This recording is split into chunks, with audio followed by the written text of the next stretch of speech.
Boa noite, ou bom dia para vocês. Boa noite aqui para mim na Austrália. Bom dia, Alice, Bom dia. Guilherme, Fala, pessoal. Rosa. Olá, pessoal. Estamos começando mais um episódio do nosso Lean Hub. Eu deixei uma provocação na nossa última gravação, que foi uma provocação especialmente para a Alice. Eu tenho certeza que ela passou o fim de semana inteiro pensando nisso e vai trazer para a gente bons argumentos. A provocação foi se toda a implementação, todo o processo de transformação, e aqui eu vou chamar transformação Lean, mas o nome que você queira dar, né? Todo o processo de melhoria contínua, se ele precisa começar com um mapa de fluxo de valor ou não. O que você acha, Guilherme? Polêmico assunto. O Luciano lançou essa, a gente teve uma conversa sobre isso offline um dia, meio espontânea, depois de um vídeo, assim, Alice, gente, o que vocês acham disso? Né? E a gente começou a debater aqui, e foi curioso, porque na mesma semana o Bruno Vasquez, que já esteve aqui com a gente também, colocou umas coisas no LinkedIn falando sobre VSM, se é necessário ou se não é, né? E aqui, né, falando sobre a minha opinião, o VSM tem aí né, tem pontos positivos que tem muito mais a ver com o processo de construção de VSM do que com o VSM em si, né? Então, quando você está mapeando, você vai lá, você vai no Game, você enxerga as coisas, você olha efetivamente o processo, né? Entende como está acontecendo, coleta dados mais recentes que faz tempo que as pessoas não olham, interage com as pessoas, entende as dificuldades delas em cada etapa do processo, né? Aí no final você vai lá e desenha o fluxo todo, né, de ponta a ponta, e aí você pega um monte de gente diferente, coloca dentro de uma sala para debater aquele processo, né, e um monte de gente que fazia tempo que não debatia junto, um monte de gente que não sabe como funciona as etapas do processo anteriores e posteriores a delas, né? E aqui eu estou falando de mapeamento qualquer tipo, né? Fabril, administrativo, na área de saúde, né? Então ele traz esse benefício dessa movimentação toda para se criar o VSM e a discussão em cima dele, né? Mas o VSM em si, né? Quando você simplesmente olha ali o desenho do mapa, ele traz informações, ele traz poucas informações sobre desperdício, né? Esse é o meu principal ponto, né?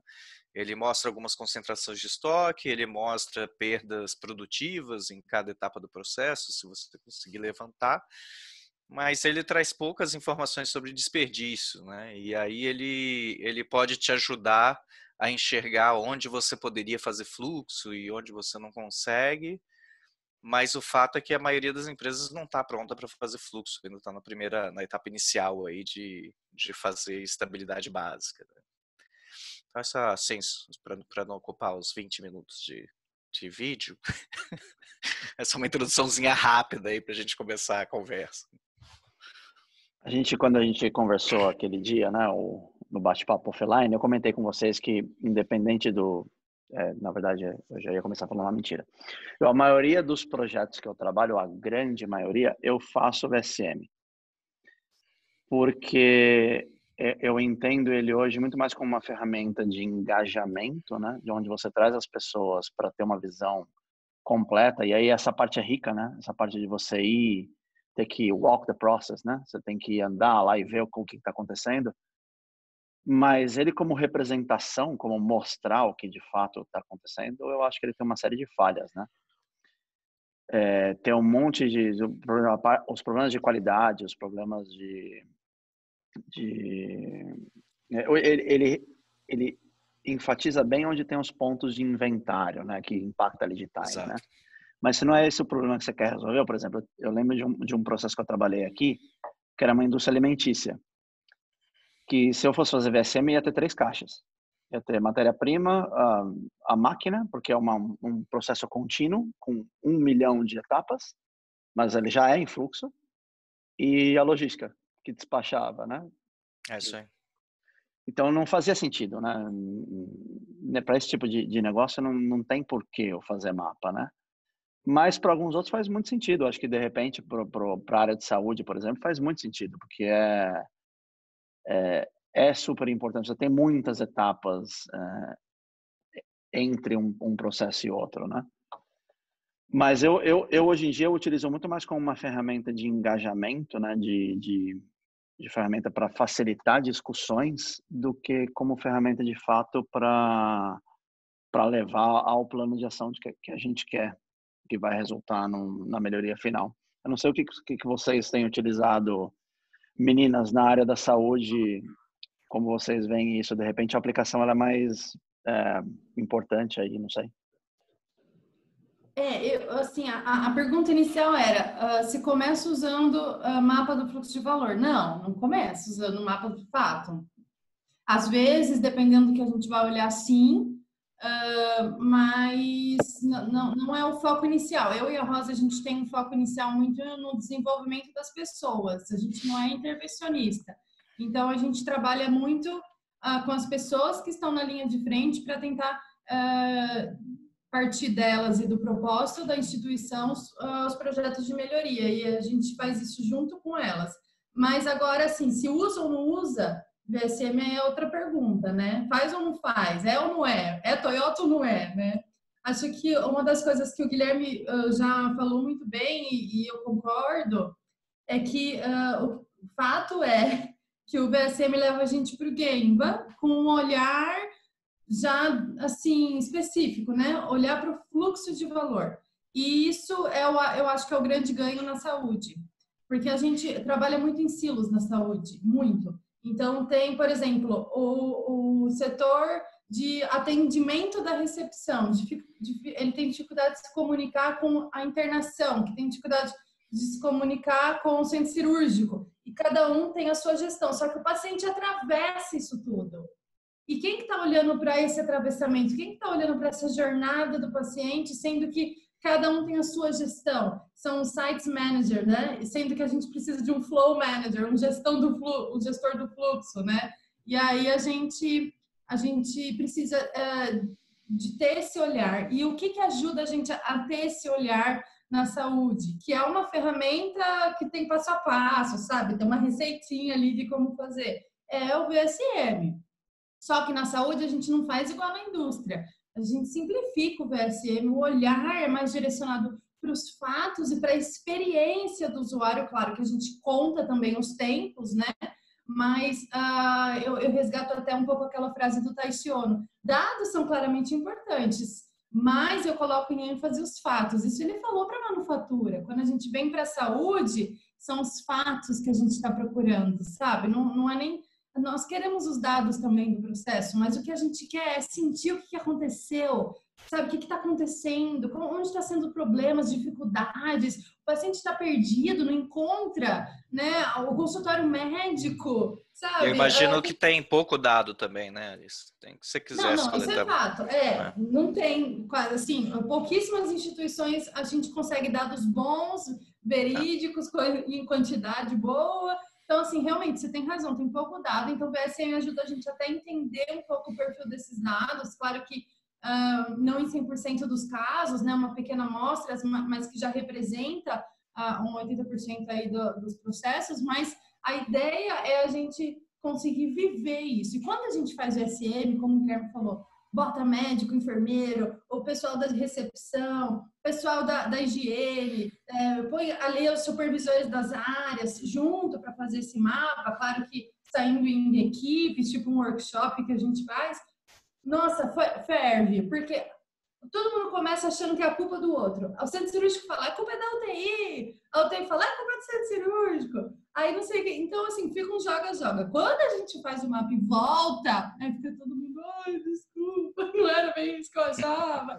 E aí começa a entrar em consenso, as pessoas começam a entender onde está o problema, sabe? Isso dá oportunidade para a gente ver com outros olhos, para a gente melhorar. Então, é mais nessa experiência de Gemba, de sentir os fatos, de criar empatia com o processo, com o trabalhador, com o paciente, do que em si ficar lá preso nos ícones e no mapa e tal, mas é a experiência, né, Rosa? A Rosa, antes de saber que existia o VSM, ela já fazia isso usando o fluxograma e mais alguns dados, né, Rosita? Vou pegar o gancho aqui da Alice. Em 2007, eu fui convidada para fazer parte da equipe de planejamento do AMI de Rio Claro, né, pela Secretaria de Estado. E eu era da enfermaria, não tinha trabalhado em ambulatório, e eu tinha que ajudar a montar um ambulatório. Aí eu perguntei para mim mesma, o que eu vou fazer sem a experiência de ambulatório, né? Então, óbvio, conversei com várias pessoas, os diretores da área de ambulatório e procedimentos, assim, todos eles me ajudaram muito, mas eu vi que eu tinha que conhecer o fluxo, eu tinha que entender do que se estava falando. Então, fiz uma jornada com os médicos, enfermeiros, técnicos de enfermagem e recepcionistas, mas na época eu criei um fluxograma, né? Então, era aquela coisa de se acontece isso, faz aquilo, se não, faz aquilo outro, você faz as escolhas e tal. E nós acabamos mapeando, na verdade, toda a área de ambulatório e procedimentos do HC da Unicamp para poder usar como base para o AMI de Rio Claro. E o mais interessante é que eu chegava com as planilhas assim para os diretores das áreas e falava assim, olha, encontrei tal coisa, encontrei isso, mas é muito estranho, o paciente fica muito tempo esperando o médico entrar, ele se prepara, vai fazer tal... Aí os diretores, mas a gente também não tem isso, não tem aquilo. Eu falava, mas não é esquisito? Você monta um negócio e bota o paciente em cima de uma maca e larga ele lá e fico eu com ele lá. Eu nem sou do serviço, eu fiquei com ele 1h30 lá esperando e tal. E aí nisso gerou assim, um monte de discussão e, na verdade, eu aprendi muito o seguinte, o que não fazer e o que fazer em situações como essa. Então, quando a gente fez isso para o AMI de Rio Claro, aí a gente conseguiu uma coisa muito bacana, que foi a discussão em equipe multiprofissional, porque como a gente estava começando com um serviço do zero, todo mundo estava trazendo a sua experiência. Então, a gente trouxe o HC como um pano de fundo e todo mundo debruçado para criar o fluxo. E isso foi muito, muito rico, porque aí aqueles pontos de desconexões que existiam, nós conseguimos trabalhar com aquilo e foi de uma riqueza muito grande. Assim, para o AMI foi fenomenal, porque assim, uma das coisas muito interessantes foi, olha, nós temos que ter a visão do todo, e eles conseguiram enxergar, sabe? Porque eles não tinham também o médico especialista, por exemplo, em fazer avaliação do mapa na cardiologia, ele não sabia exatamente qual era o fluxo para o paciente chegar e entregar aquele exame pronto para ele, né? E nisso foram todos os procedimentos de A a Z, aí, todas as especialidades. Então, foi muito legal. E eu acho que uma coisa que na saúde vale muito a pena e que eu e a Alice não temos usado o VSM como, vamos dizer, ponto de partida, mas como uma ferramenta mesmo de levar as pessoas para entenderem a situação que elas estão vivendo. Então, assim, dentro do A3, a gente tem recorrido ao VSM para entender a situação atual, para que as pessoas enxerguem o que está acontecendo lá no Gemba mesmo. Então, acho que assim, nem tanto ao mar, nem tanto à terra, né? Se a gente conseguir, talvez aquilo que vocês falaram, né? O VSM, se você for na Toyota, não tem VSM. Então, assim, para nós ocidentais, acho que é aquilo, assim, aquela coisa de ter que acompanhar o fluxo, de ter que viver mais perto do Gemba. A gente não tem muito essa prática, a liderança ainda tem muito aquela visão de escritório, então vai muito pouco para a linha de frente, e acho que essa é a riqueza aí do VSM, né? Essa é a realidade da indústria também, tá bom, Rosa? Então tá bom. Será que o brasileiro aguenta ficar no círculo de ONU? Não aguenta, né? Eu queria Não sei, colocar um ponto histórico aí, que é um pouco da história que eu vivi aí junto principalmente, assim, eu comecei a trabalhar com Lean junto da introdução do Lean no Brasil, né? Tinha assim, início dos anos 2000, o Lean ainda era muito inicinho, muito incipiente, não tinha quase nada em português e tal. Eu já contei aqui, né, que eu li o Aprendendo a Enxergar em Inglês, né? Que não tinha em português, né? A primeira apostila do Lean Institute, né? E o que eu vejo é o seguinte, né? O que a gente dava treinamento de Lean e de VSM, e o que a gente contava a história da Toyota, né? Após a Segunda Guerra, o que aconteceu com o Japão, qual era a situação de mercado que a Toyota se encontrava, então como é que isso motivou eles a fazerem uma série de transformações que hoje chegou no que a gente chama de Lean, né? E qual é o passado antes da Segunda Guerra, qual é a história dos Toyotas lá. E a gente explicava tudo isso até que chegava na Máquina que Mudou o Mundo, né? Que foi publicado aí no fim da década de 80, né? E aí a gente fala assim, quando chegou a Máquina que Mudou o Mundo e chamou atenção para a Toyota, o que as empresas fizeram, né? Foram fazer benchmarking e correram lá para a Toyota para ver o que estava acontecendo, o que eles faziam, né? E a primeira coisa que eles viram foi a parte física, né? Foram as ferramentas que a Toyota usava. Né? A Toyota usava Kanban, a Toyota usava SMED, a Toyota usava TPM, e aí falaram assim, pô, é só fazer isso aqui que eu vou dar o mesmo resultado, né? E começaram a implantar ferramentas de forma aleatória, né? E aí a gente falava assim, cara, aí o VSM surgiu, né, para sair, a gente chamava essa fase do império das ferramentas, né? Chegou o império das ferramentas, o pessoal via as ferramentas e ia implantando, né? E o VSM, ele surge como uma solução para o problema do império das ferramentas, né? Ele aparece assim no formato do treinamento que a gente dava como isso, assim, cara, a gente estava no império das ferramentas, onde você escolhia a ferramenta de forma aleatória, e agora a gente tem uma ferramenta aqui, ó, que você enxerga tudo e fala assim, não, agora eu sei que essa ferramenta é o que tem que implantar aqui, e essa ferramenta eu tenho que fazer aqui, né? E ele surge como uma solução para você não sair implantando ferramentas, né, e conceitos em tudo quanto é buraco do seu processo, mas fazendo isso de forma estratégica e bem pensada onde precisa. Tá? E aí, o treinamento, lógico, tinha como base aí o Aprendendo a Enxergar, que apesar de passar muito bem aí o conceito de VSM e como pensar num estado futuro, ele começa de um processo onde já tem um fluxo dedicado, que não é a realidade da maioria das empresas, né? Ele começa de um processo que tem estabilidade básica, não sei se vocês lembram, mas no exemplo, o único lugar que não dá para fazer fluxo é uma prensa lá que faz lotes gigantes, por isso que não dá para fazer fluxo, não é porque ela quebra, não é porque o outro processo tem problema de qualidade, não, é porque ela faz lotes gigantes, então ela serve mais de uma linha, então é ali que eles colocam um supermercado, né?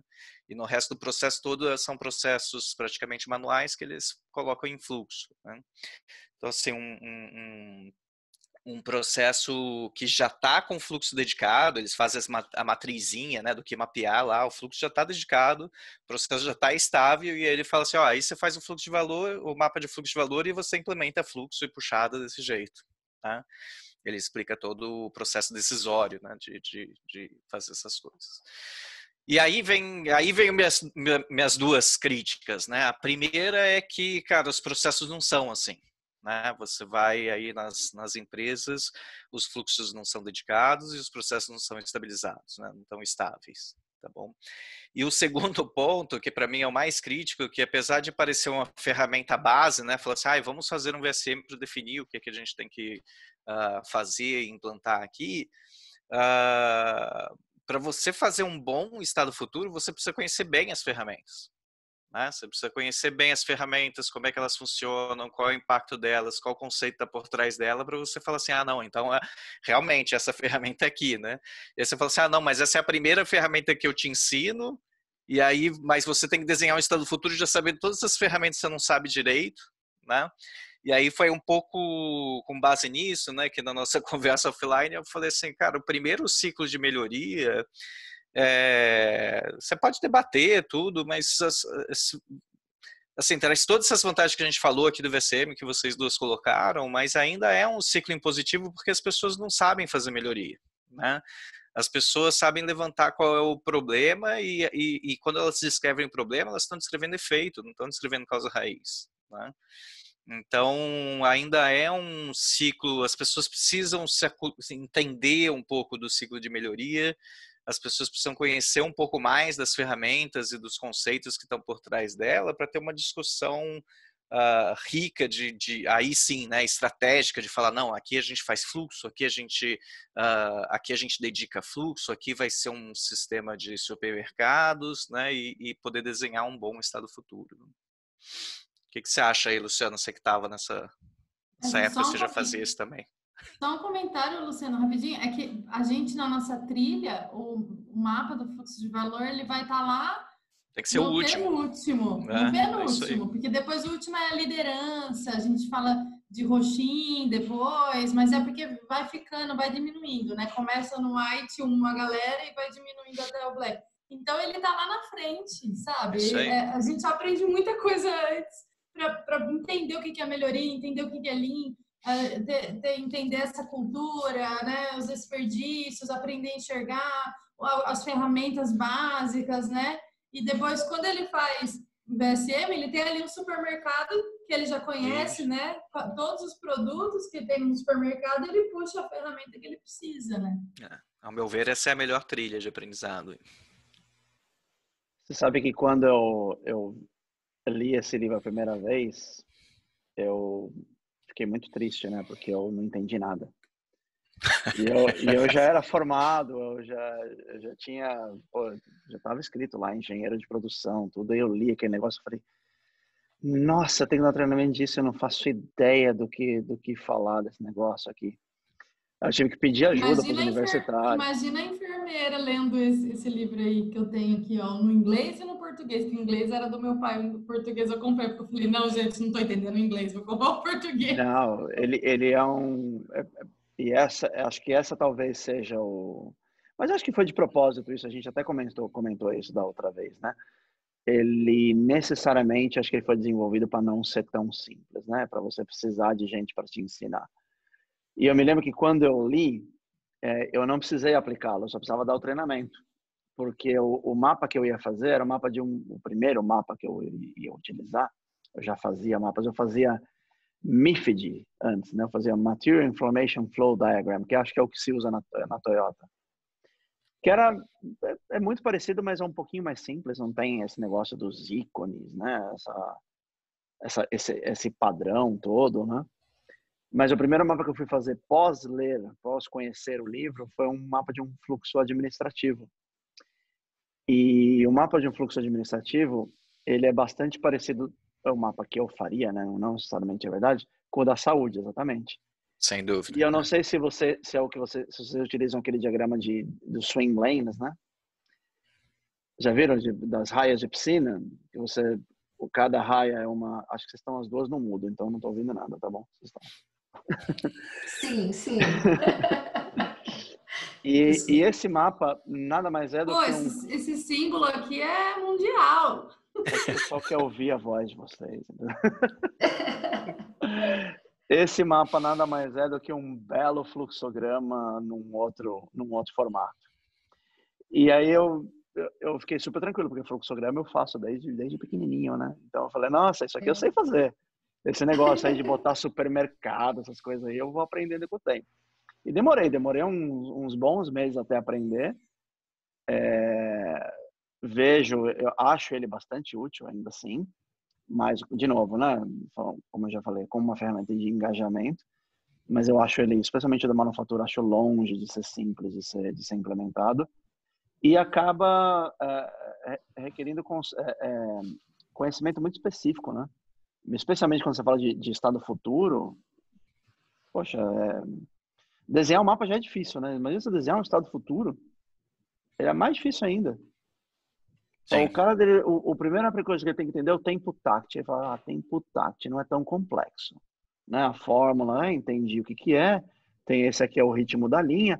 Então, aí agora você analisa o ritmo, faz o gráfico de balanceamento, vê onde é que dá fluxo, acabou. não quero mais estado futuro, faz para mim aí, me fala o que eu tenho que fazer. Acabou a simplicidade da ferramenta. Para quem atua como consultor é um prato cheio, né? Mas pro cliente eu não sei se ele fica tão feliz, né? E é curioso, você tocou no assunto do tempo táctil, né? Que é outra discussão, é outro vídeo que a gente pode fazer. Mas a verdade é que, assim, ele aparece lá no Aprendendo a Enxergar, e aí todo mundo fala do tempo táctil, porque ele ia fazer fluxo. Se você não consegue fazer fluxo, o tempo táctil não te serve de nada. É melhor fazer uma análise de capacidade, né? Você não vai... cada máquina funciona num ritmo com uma disponibilidade diferente, com peças vindo de tudo quanto é lado. Cara, o tempo táctil não te serve de absolutamente nada nesse cenário, né? O tempo táctil te serve se você vai estabelecer fluxo. Não, aqui eu consigo estabelecer fluxo, então eu preciso saber qual é o ritmo, os processos precisam estar estáveis para eu poder balancear direitinho, para ver se vai dar certo o fluxo, se eu consigo balancear pessoas, se os tempos de ciclo das máquinas vão encaixar no tempo táctil, quantas máquinas eu preciso, aí sim. Né? Mas se você não está no momento de fazer fluxo, é um número referência ali, mas, cara, se sua máquina é mais devagar, é mais rápida, mas quebra 50% do tempo, né? Sua máquina, olhando ela isoladamente, você fala, ela é muito mais rápida que meu táctil, mas tudo bem, mas ela não funciona, cara. Então, aí você calcula o supermercado, pô, e conecta tudo com Kanban. Exatamente, que aí é uma análise de capacidade, não tem mais a ver com o táctil. Em nenhum momento do cálculo do supermercado aparece o táctil, né? É uma análise de capacidade. E é isso que eu acho interessante, assim, como as coisas vão se amarrando, sabe? Talvez a riqueza dessa nossa conversa mesmo é despertar, assim, né, para essa ferramenta que a gente acaba usando de alguma maneira ou ouve falar, mas colocar as pessoas para fazer essa reflexão mesmo, né? De fato, qual é o momento. Quando a ferramenta começa a ficar muito complexa, sinal também de que você perdeu um pouco o pé do próprio fluxo, do próprio processo, né? Porque aí a ferramenta toma mais seu tempo do que propriamente tudo aquilo que você precisa fazer. Então, aí você já gerou desperdício, né? Daí já gerou desperdício e tal. E acho que essa era a provocação, que na verdade, quando a gente pensou em off, a fazer essa discussão, era botar um pouco para pensar. Sabe, Rosa, que é legal isso que você falou e a gente tem que ter em mente que é uma ferramenta, né? E como ferramenta você tem que aplicar onde for preciso, né? Então, amanhã eu tô indo viajar, a razão por qual eu entrei atrasado aqui, que o pessoal não sabe, né? Mas eu entrei atrasado. Esse cliente que eu fiz só o estado atual. Eu fiz o estado atual, que se eu mostrar para o pessoal de qualquer consultoria, eles vão falar, meu Deus do céu, o que é isso? Porque eu só botei post-it. Porque eu só queria que eles enxergassem aonde tinha quebras de fluxo e como dava para fazer fluxo. Eu não vou fazer estado futuro porque não precisa. Eles já viram isso.